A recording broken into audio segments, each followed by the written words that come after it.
Pozdrav svima, danas ću vam pokazati kako da provjerite specifikaciju vašeg računara. Znate, obično kada vas neko pita koliko imaš RAM-a, koja ti je brzina procesora, koja ti je grafička, da li imaš Windows 32 bita ili 64 bita, znači ovdje sve piše.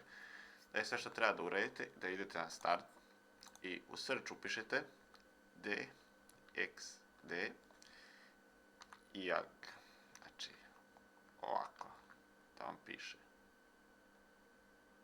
DXD ili DX DIAG, DirectX to znači, i pritisnete Enter i ukoliko vam se pojavi notifikacija kliknite OK, znači ovo nije, i ovdje vam znači piše sve. Evo, kako vam se kompjuter zove, koji vam je operativni sistem, jezik koji koristite na operativnom sistemu, proizvođač sistema, znači koji model, BIOS koji imate, procesor, RAM memorija, znači koliko koristite i koji DirectX koji imate verziju. I na sljedećoj stranici gdje vam piše display, piše vam koju grafičku koristite.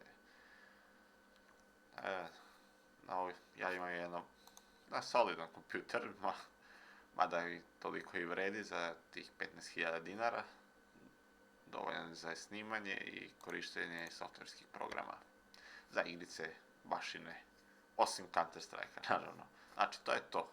A kad vas neko nešto pita, znači ovdje pogledajte i na primjer ovdje sačuvate na primjer na desktop i dobijete ovako jedan notepad i pošaljete na primjer nekome ko vas je pitao šta imate ili tako nešto. I to je to. Ćao.